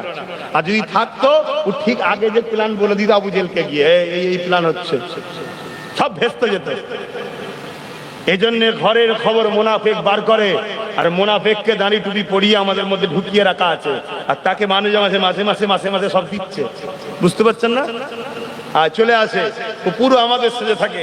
কি চিল্লাবে, ও যখন গাল দেবে দেখবেন ওর বিরুদ্ধে কিচ্ছু কথা হবে না। যেমন আজকে পূর্ব মেদিনীপুরটা কত ভুলভাল বকছে দেখছেন না? এই একবারও ধরছে, ধরে নে। আর ইমানদার তোমাদেরটা যদি একটু কিছু বলে, উনি বলবে তুললে আসো। কিছু বুঝতে পারছেন না, পারেন না? এটা সেটিং সিস্টেম। কথা মাথায় ঢুকেছে না ঢোকে? তাহলে এই জায়গায় কি তোমরা হাঁপিয়ে যাচ্ছ নাকি? এই হাঁপিয়ে যাচ্ছ? আরো 2, 10, 20 হাজার কেন, 2 লাখ 20 লাখ কেন, আরো 2 কোটি যদি ভারতে মুসলিম যুবকদের বুকে তাজা খুন দিতে হয়, দিতে হবে, কোনো টেনশন নেই। ন্যায়ের পক্ষে থাকতে হবে। জোরে বলুন সুবহানাল্লাহ, আরো জোরে বলুন সুবহানাল্লাহ। কারোর উপরে জুলুম নয়, ইনসাফের পক্ষে। তো আকবর ও তিনে ইলাহি বার করলো, হযরতে মুজাদ্দিদ আল পেসানি বিরোধী করলো। আর আকবর সমাজের সব ভিআইপি, বুঝতে পারছেন তো, সব বড় বড় টাকা দিয়ে মুফতি, মৌলানা, পীর সাহেব, খানকা সাহেব সব কিনে নিল। শুনছেন না? মোটা টাকা দিয়ে কিনে নিয়েছে, আর তাদেরকে সামনে সারিতে নিয়ে আসে, তাদের পিছনে ব্যাকআপ দেয়। তোমরা বড় বড় সেমিনার করো, আমি আকবর পয়সা দেবো। তারা মাইকে দাঁড়িয়ে বড় বড় সব স্কলার, বড় বড় মুফতি, বড় বড় মৌলানা, বড় বড় পীর সাহেব দাঁড়িয়ে গিয়ে সব বক্তব্য দিচ্ছে, সমাজ বোঝো। আর আম মানুষ ভাবছে মৌলানা বলছে, মুফতি বলছে, আর এত সবাই। মুজাদ্দিদ আল পেসানি ঠিক বোঝে নাকি? উনি একা কি করবে? শুনছেন না? শোনেন, এভাবে গুমরাহি করা হয়েছে। ইতিহাস কেন ঘটে? আমাদেরকে আল্লাহ সজাগ করাবে বলে, নিউ জেনারেশনকে জানাবে বলে। মুজাদ্দিদ আল পেসানি কিন্তু একাই আকবরের বিরুদ্ধে লড়াই করেই যাচ্ছে। আকবরের বিরুদ্ধে লড়াই করতে করতে মুজাদ্দিদ আল পেসানি হুজুরের কথা শুনতে কিছু আলেম উলামা তাদের ঘুম ভেঙেছে। তারা মুজাদ্দিদ আল পেসানি অমুক ময়দানে আসো, যুদ্ধ হবে, আমি যাচ্ছি, কারা আছো আমার পাশে দাঁড়াতে চাও চলে আসো। মুজাদ্দিদ আল পেসানি ঘোষণা দিল, হতভাগা আকবরের বিরুদ্ধে লড়াই হবে। এদিকে আকবর বলে দিল, যারা মুজাদ্দিদ আল পেসানির পক্ষে থাকবে, আমার বুলেটের গুলি, আমার মিলিটারির গুলি, আমার তরোয়ারের আঘাতের সামনে তোমরা দাঁড়াতে কেউ পারবে না। তাই আকবরের ঘোষণা হচ্ছে, যারা মুজাদ্দিদ আল পেসানির পিছনে দাঁড়াবে তাদেরকে সব জেলে দিয়ে শাস্তি দেওয়া হবে, মৃত্যুদণ্ড দেওয়া হবে। ময়দানে গিয়ে মুজাদ্দিদ আল পেসানি হাজির হলো। শুনছে তো আমার যুবকরা? কেন ইতিহাস জানা দরকার। মাইকে কথা বলছি, তোমাকে পার্সোনালি বুঝাইনি যে ভুল বুঝাচ্ছি। হাজার হাজার লোক রেকর্ডিং হয়ে চলে যাচ্ছে, আর দুশ্মন যে আছে সে আরো বেশি করে গোপনে সব শুনছে, রেকর্ড করছে। তারপরে আমাদের আইবির লোক আছে, প্রশাসন বন্ধুদের লোক আছে, তারাও সব রেডি হয়ে আছে। চারটিখানি ব্যাপার নয় এখন। তারপরও বুক ঠুকে বলে যাচ্ছি, শোনো, ইমানদার কথা এখন শোনো। কারো খেয়ে বসেনি, কারো ঝেড়ে বসেনি। মুহাম্মদ রাসূলের ওসিলায় আল্লাহ খাওয়াই, তাই খায়। আল্লাহর হয়ে কথা বলি, বলবো না থাকবে? সবাই হাত তুলে বলো, বলবো না থাকবে? তাহলে এখন উচ্চ আওয়াজে নারে তাকবীর। মাঝে মাঝে তাকবীর দেবেন, বালা মুসিবত কাটবে। এলাকায় মাঝে মাঝে মিছিল বার করবেন, তাকবীরের মিছিল, অন্য কিছু না, তাকবীরের মিছিল। ইমাম সাহেবকে সামনে দেবেন, ইমাম সাহেব বলবেন নারে তাকবীর, আপনারা বলবেন আল্লাহু আকবার। আর মাঝে মাঝে এটাও বলবেন লাব্বাইক ইয়া রাসূলুল্লাহ। নবী আমাদের হৃদয়ে আছে, জানের থেকে কাছে আছে। অর্থাৎ হুজুর, আমরা হাজির আছি আপনার জন্য জান ফিদা করতে। জোরে বলুন সুবহানাল্লাহ। তো ভাইরা আমার, মুজাদ্দিদ আল পেসানি ময়দানে গেল, ঘোড়ার গাড়ি, আগে ফোর্স, পিছনে ফোর্স। আরে রাজার ব্যাপার, বিরাট ভিআইপি ব্যাপার। এই কি বলে, আকবর যাচ্ছে, আর মুজাদ্দিদ আল পেসানি উনি পিছন দিকে ঘুরে দেখছে কিছু দুর্বল মানুষ বয়স্ক মানুষ আর কিছু তরুণ আলেম উলামা আমার পাশে দাঁড়িয়ে আছে। গুটি কত শুনছেন তো নাকি? মানে হাতির কাছে চড়ুই পাখি। উদাহরণটা আপনারা বুঝতে পারবেন। হাতির কাছে চড়ুই পাখি। আকবর বিশাল বাহিনী নিয়ে ময়দানে হাজির হয়েছে। বিশাল বাহিনী যখন ময়দানে হাজির হয়েছে, মুজাদ্দিদ আল পেসানির চোখ দিয়ে পানি জড়াচ্ছে। আল্লাহ, তোমার কোরআনের পক্ষেই গুটি কত, তোমার দিনের পক্ষেই গুটি কত, অথচ যারা মুসলিম দাবিদার অর্থের জন্য, ভয়ের জন্য, জান বাঁচাবার জন্য আজকে আকবরের দিকে চলে গেল। হে আমার মালিক, আমি মুজাদ্দিদ আল পেসানি ফয়সাল্লাহ দেখতে চাই, তোমার কাছে ভিক্ষা চাই, তোমার সাহায্যের আশা চাই। আজ তুমি আমাদেরকে সাহায্য করো। আল্লাহর ওলির দোয়া কবুল হয়ে গেল। আল্লাহর পক্ষ থেকে বিশাল তুফান শুরু হলো। ওই তুফান মুজাদ্দিদ আল পেসানি ও তার বাহিনীর মাথার উপর দিয়ে গিয়ে জমিনে নামলো। ওই জমিনে সামনে দিকে আকবর ও তার বাহিনীকে সব নিয়ে গিয়ে জাহান্নামে ভরলো। জোরে বলুন সুবহানাল্লাহ, আরো জোরে বলুন সুবহানাল্লাহ। বড় বড় আলেম মুফতি মাওলানা দাবিদার ছিল, কিন্তু দুনিয়াদার। নবী বলেছেন আলেম দুই ধরনের, একটা খৈরুল উলামা, একটা শাররুল উলামা। একটা দুনিয়াদার, একটা আল্লাহ ও রাসূলের জন্য। কথা মাথায় ঢুকছে? একটু বুঝে বুঝে পা ফেলা দরকার আছে না নাই? তাহলে বলুন, আমি কি তাদের সঙ্গে মিশবো যারা আমার নবীকে মরা বলে? আমি কি তাদের সঙ্গে মিশবো যারা আমার কোরআনকে শেষ হয়ে যাবে বলে? আমি কি তাদের সঙ্গে মিশবো যারা মাদ্রাসা থেকে কোরআনের তাফসীরের সিলেবাসকে বন্ধ করে দিয়েছে? এক কথা বলেন। আসুন না, আমার মসজিদ, আমার মাদ্রাসা, আমার দিন। আরে আমাদের জন্য কাউকে লাগবে না, আল্লাহ আছে। আর আমার দেশের সংবিধানও তো আমাদের সাথে আছে।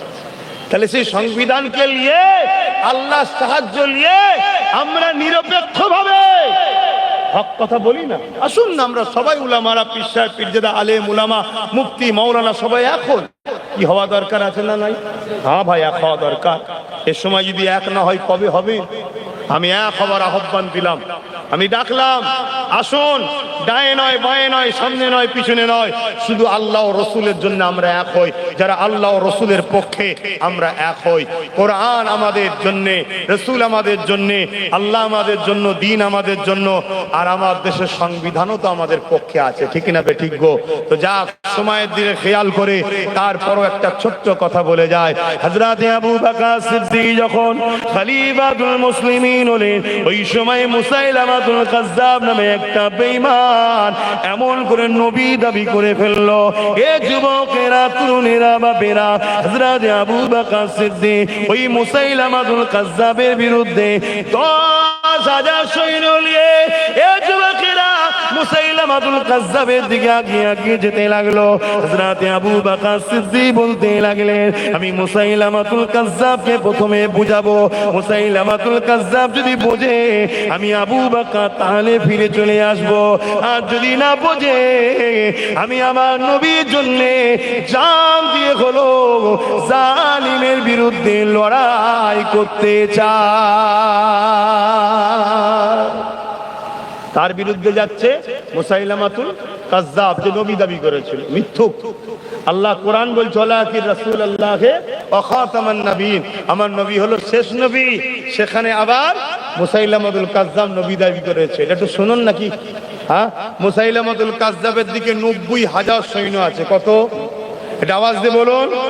90,000 বিদেশি ইসলামের বিদ্বেষ দুশ্মন দেশগুলো মুসাইলামাতুল কাজ্জাবকে সাপোর্ট করছে, পিছন থেকে সৈন্য দিয়েছে, অর্থ দিয়েছে, সব দিক দিয়ে মুসাইলামাতুল কাজ্জাবকে 90,000 সৈন্য অস্ত্র দিয়ে ঘিরে আছে।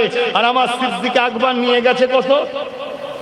মাত্র 10,000। কত? 10,000। তার মানে একজন, ওইদিকে 9 জন। সংখ্যা বেশি দেখুনি। ইসলাম বারবার কামিয়াবি হয়েছে ঈমানের জোরে, আল্লাহর সাহায্যে, নবীর প্রেমে ইসলাম কামিয়াবি হয়েছে। তার আমার যুব সমাজকে বলি, ঘাবড়াবার কিছু নেই। যদি তোমার হৃদয়ে আল্লাহ ও রাসূল থাকে, কে তোমার পক্ষে আছে, কে তোমার বিরুদ্ধে আছে, হিসাব দেখার সময় নয়। আল্লাহ ও রাসূল যদি থাকে, তাহলে নারে তাকবীর, আল্লাহু আকবার বলে আগিয়ে চলো, কোনো চিন্তা নেই, আল্লাহ আমাদের জন্য যথেষ্ট। জোরে বলুন সুবহানাল্লাহ, আরো জোরে বলুন সুবহানাল্লাহ। মুসাইলামাতুল কাজ্জাবের কাছে সিদ্দিক আকবর গেলেন, গিয়ে তাকে বুঝাচ্ছে, আরে তুমি এরকম ফিতনা লাগালে কেন, তুমি ফিতনা লাগালে কেন? মুখে রোদ লাগছে, বাপ একটু দাঁড়িয়ে যাই। আপনারা বসেন, বসুন, না আমার সাথে দাঁড়াতেন যান, দাঁড়িয়ে যান, দাঁড়িয়ে হয়ে যাবে আলোচনা, তারপরে সালাম হয়ে যাবে। না মুখে রোদ লাগে, কি হলো? আগালে রোদ লাগে মনে হচ্ছে। ঠিক আছে, সব দেরিয়ে গেছে, সব দেরিয়ে গেছে। ধরে শুনছেন তো আপনারা নাকি? আর এই গাছটা বীজখানে হয়ে গেছে, আল্লাহর হুকুম গাছেরও দরকার, ওই জন্য ওইদিকে মানুষগুলো বুঝতে পারছেন, সরে আছেন ডান দিকে। এটা বলবো না, সারা করে দেবো। ইতিহাস জানবেন না, আমার বাপ দাদা পূর্বপুরুষদের ইতিহাস জানবেন না? সিদ্দিক আকবর তো আপনাদেরই, ফারুক আজম তো আপনাদেরই, উসমান গনি তো আমাদেরই, মাওলা আলী তো আমাদেরই। এই ইতিহাস তো আমাদের জানা দরকার। হযরত আবু বকর সিদ্দিক রাদিয়াল্লাহু তাআলা আনহু, তিনি মুসাইলামাতুল কাজ্জাবকে যে বুঝাচ্ছে, এই কোরআন যখন বলেছে ওয়ালাকিন রাসূলুল্লাহ ওয়া খাতামান নবী, তাহলে কেন তুমি ফিতনা লাগাচ্ছ? কেন মানুষের মধ্যে বিবাদ তৈরি করছো? কেন তুমি মিথ্যা নবী দাবি করছো? এইভাবে আবু বকর সিদ্দিক মুসাইলামাতুল কাজ্জাবকে বুঝাতে লেগেছে। কিন্তু একটা মানুষ আছে, ক্ষমতার যদি অন্ধ হয়ে যায়, সে ভাবতে লেগেছে আমার পক্ষে 90,000 সৈন্য রয়েছে, আমার পক্ষে 90,000 সৈন্য রয়েছে, 90,000-এর হাতে অস্ত্র রয়েছে, আর আবু বকরের দিকে মাত্র 10,000 রয়েছে। তাই এই জায়গাতে আবু বকরের কথা কেন আমি শুনবো? এই সুযোগে আমি আবু বকর ও তার বাহিনীকে মিটিয়ে দেবো। অন্যায় করছে, বুঝাচ্ছে, তারপরেও সে বলছে আবু বকরের কথা শুনবো কেন আমি? যুবকেরা, তরুণেরা, হযরত আবু বকর সিদ্দিক এমন করে যখন বোঝাতে লেগেছে, বারবার তুমি ফিরে আসো, তওবা করো। ওই সময় মুসাইলামাতুল কাজ্জাব আবু বকর সিদ্দিকের কোনো কথা না শুনে সে তার সৈন্য বাহিনীদের ইশারা করে দিল, এই সুযোগে আবু বকরের উপরে ঝাঁপিয়ে পড়ো।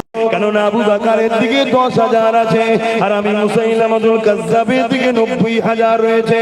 কোনো চিন্তা নাই, এই লড়াইয়ে আমি জিতে যাব। কিন্তু বেঈমানরা জানে না ফয়সালা জমিনে হয় না, ফয়সালা আসমানে হয়, ফয়সালা আল্লাহর আরশে তৈরি হয়। এই যুবকেরা, তরুণেরা হঠাৎ করে হামলা করে দিল। এই হামলাতে সাহাবা হুজুরদের মধ্যে থেকে বেশ কিছু যুবক সাহাবা হুজুররা নিজেদের বুকে তাজা খুন জমিনে ঢেলে দিল। ইন্না লিল্লাহি ওয়া ইন্না ইলাইহি রাজিউন। বেশ কিছু সাহাবা হুজুররা শহীদ হয়ে গেলে, কিন্তু বাকি সাহাবা হুজুর দিগকে হযরত আবু বকর সিদ্দিক বললে, আমার নবীর অনুসারীরা, ইসলামে জুলুম করা হারাম, কিন্তু ডিফেন্স করা হলো ফরজ। বাবারা, তোমরা ডিফেন্স করতে শুরু করে দাও বাবা। এই মুসাইলামাতুল কাজ্জাবের হঠাৎ হামলাতে কিছু সাহাবা শহীদ হয়েছিল ঠিকই, কিন্তু 10,000 সাহাবা নিয়ে যখন আবু বকর সিদ্দিক বাকি সাহাবাদের নিয়ে যখন ডিফেন্সে দাঁড়িয়ে গেল, ওই ডিফেন্স করতে করতে করতে করতে, কেননা ফয়সালা তো আল্লাহর কুদরতি হাতে, ওই 90,000 বাহিনী ও মুসাইলামাতুল কাজ্জাবকে আমার নবী পাকের সাহাবারা জাহান্নামে পৌঁছে দিয়েছিল। আরো জোরে বলুন সুবহানাল্লাহ।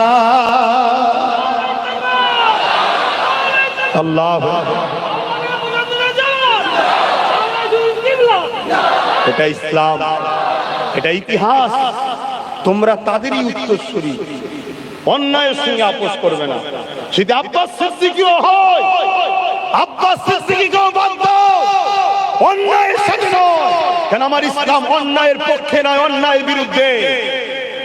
অতএব আজ কেন্দ্র সরকার যেভাবে চক্রান্তের সাথে ওয়াকফ বিলকে হরণ করার ষড়যন্ত্র করছে, এর বিরুদ্ধে আমাদের জীবনের সর্বটুকু কুরবান করে দিয়ে, জানকে কুরবান করে দিয়ে হলো এই বিলের বিরুদ্ধে আমাদেরকে সংগ্রাম চালিয়ে যেতে হবে। এখানে পিছবার কোনো গুঞ্জাইশ, কোনো রাস্তা নয়। ততদিন পর্যন্ত আমাদেরকে লড়াই করতে হবে, যতদিন পর্যন্ত আমরা নিশ্চিন্ত না হতে পারবো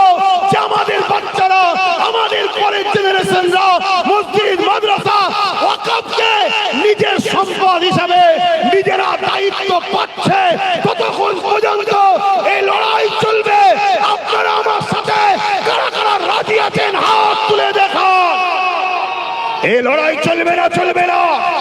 হাত তুলে বলুন রাজি আছে। হাত নামান। এখানে বোম দেখলে হবে না, কামান দেখলে হবে না, কার থেকে মিলিটারি, কার থেকে বন্দুক, কার থেকে বোম, কার থেকে কত লোক, কার থেকে কি আছে ওটা দেখলে হবে না। আমাকে দেখতে হবে আমি আল্লাহ রাসূলের পক্ষে থাকবো, আমার আল্লাহ রাসূলই আমাদের জন্য যথেষ্ট। জোরে বলুন সুবহানাল্লাহ, আরো চিৎকার দিয়ে বলুন সুবহানাল্লাহ। এই আন্দোলন চলছে 6 ডিসেম্বর আপনাদের এলাকা থেকে শুরু হয়েছে। কেন? ভাঙর শহীদ আসগর আলী হুজুরের জমিন, তাই তো নাকি? তিনি সুলতানও ছিলেন, বাদশাহ। বলুন সুবহানাল্লাহ।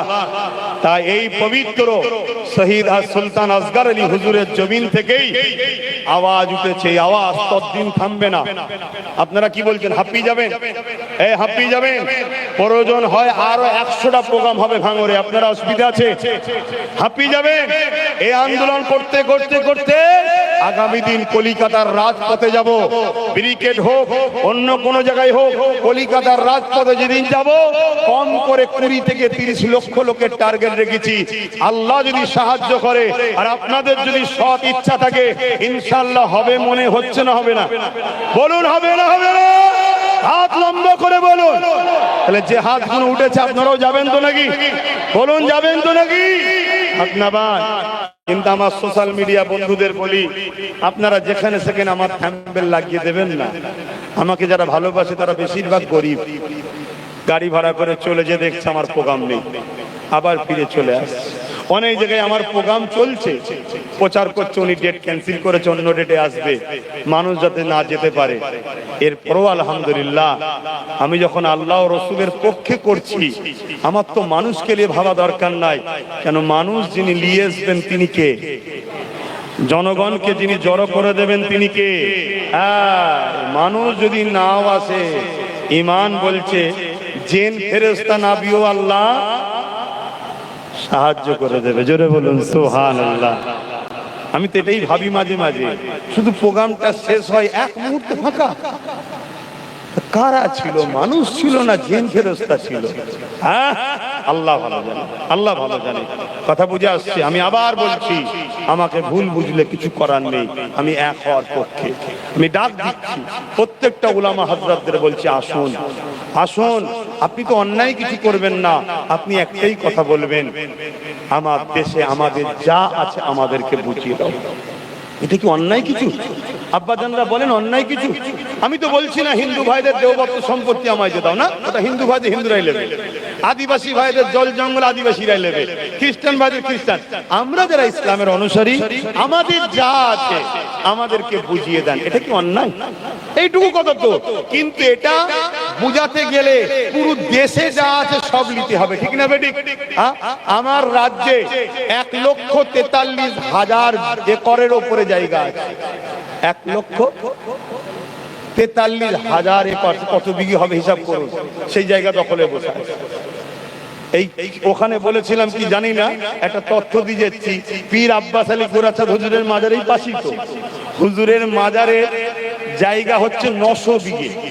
শুনছেন আমার আব্বাজানরা? কত বিঘে? 900 বিঘে। সেই জায়গাটা আজকে দাঁড়িয়ে আছে মাত্র 92 শতক, 3 বিঘেও নয়। তাহলে বাকি জায়গাগুলো খেলো কারা? যারা খেয়েছে তাদের ঘর নিয়ে বিজেপির বিরুদ্ধে লড়াই করবো? এটা পাগলামি নয়? এটা নাটক নয়? আমরা কি কমজোরি নাকি? আমাদের উলামারা কি কমজোরি? আমাদের আলেম সমাজ কি কম? আমাদের মানুষ কি কম? না, মূলত উদ্দেশ্য হলো ইনাদেরকে সাক্ষী রাখা। দেখছো দেখছো? চিন্তা করোনি, কিছু দিয়ে দেবে, সব বুঝিয়ে ভোটটা করিয়ে দেবো। এই হচ্ছে ব্যাপার। মসজিদ মাদ্রাসার জন্য লড়াই নয় এটা। মসজিদ মাদ্রাসার জন্য লড়াই হলে 2014 থেকে আমি লড়াই করছি। বলেছিলাম এমন দিন আসবে মসজিদে ঢুকতে পারবি না, AK-47 দাঁড়িয়ে থাকবে। ঢুকতে পারছে? আমি বলেছিলাম একটা মসজিদে গিয়ে কেউ একজন কেস ঠুকে দেবে, সেই কেস কোর্টে চলে যাবে, কোর্ট বলবে যতক্ষণ না মীমাংসা হচ্ছে এই মসজিদে কেউ যাবে না। হচ্ছে না, হয় না? অনেকে বলছে সুপ্রিম কোর্ট রায় দিয়েছে। কি রায় দিয়েছে? নতুন করে কোন আর কেস ফাইল করা যাবে না ধর্মস্থানে, তাই তো নাকি? স্যালুট জানাই সুপ্রিম কোর্টকে।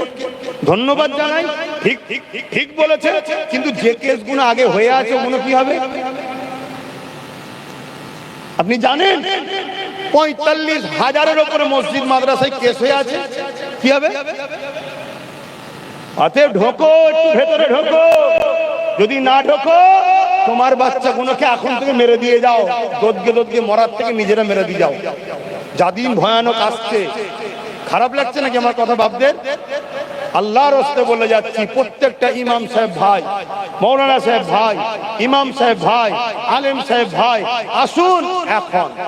কাউকে লুটার জন্য নয়, কাউকে মারার জন্য নয়, তিনটে কারণে এক হব। নাম্বার 1, দেশকে বাঁচাবো। নাম্বার 2, সংবিধানকে বাঁচাবো। নাম্বার 3, আমাদের ব্যক্তিগত সম্পদ আমরা বাঁচাবো। দেশ যখন বাঁচবে, দেশের অন্য সম্প্রদায়ের মানুষও বাঁচবে। সংবিধান যখন বাঁচবে, জুলুম বন্ধ হবে, আর আমাদের সম্পদ আমরা বাঁচাবো। কি গো আলেম ওলামা ইমাম ভাইদের এক হওয়া দরকার আছে না? আসুন, আপনি তো ভুল কিছু বলছেন না। এই সুযোগ আসুন এখন। আপনি যদি মনে করেন যে আমার যা সামান্য এসেছিল ওটা যদি না পায়, কেন আপনি এত ঘাবড়ে আছেন কেন? তাহলে আপনাকে গোলাম বানিয়ে রেখেছে যে আমার হবি দেবো না। একে তো বলা হয় চাকর। এক কথা আমার ভুল বলা হচ্ছে? আমি ছোট করছি কাউকে না, ভাবাচ্ছি। আর আমি আপনাকে বলছি, আপনি এক মুঠো হন, আপনারা এক মুঠো হন, যা পাচ্ছেন ও থেকে 5 গুণ বেশি পাবেন। কত হচ্ছে হিসাব করে নেবেন। 5 গুণ বেশি আরো পাবেন। আপনাদের জিনিস এত আছে, আর গাফলিতি করার জন্য সামান্য ভিক্ষা দিয়ে আপনাকে গোলাম বানিয়ে রেখেছে। আমার কথা এখানে শেষ। কে কষ্ট পেলেন খুলে বলেন না। আমি জালিম নয়, আর আমার পিছনে কোনো ফোর্সও নেই যায় চুল্লি যান। ও আমার বিরুদ্ধে বলেছে চুল্লি যান, আমি ওটাও করতে। আমার কথা শুনবে না। কথা শুনছেন না শোনেননি? ঘাবড়াচ্ছেন কেন? হক কথা বলুন। আর যদি বলেন যে না আমরা কষ্ট পাইনি, তাহলে আমি ঠিক বলেছি, তাই তো নাকি? ঠিক যখন বলেছি, ঠিকের উপরে মজবুত হন। এই লড়াই ওয়াকাফের পক্ষে, মাদ্রাসা বাঁচানোর পক্ষে, গরিব এতিম অসহায়দের পক্ষে, দেশের পক্ষে, সংবিধানের পক্ষে এই লড়াই আবার চলছে, আগামীতেও চলবে। আপনারা এই লড়াইয়ে পিছপা হয়ে যাবেন না তো? এই লড়াই অনেক দূর পর্যন্ত যাবে। কিন্তু মনে রাখবেন, আমার নামে মিথ্যা প্রচার না হয়ে যায়, সেসব খপ্পরে পা দেবেন না। এতটুকু আমার ভালোবাসার মানুষকে বলার দায়িত্ব আছে না নাই? এখন নামাজের দিকে খেয়াল করে সালাম করব, দোয়া করব। ইয়া নবী সালাম, ইয়া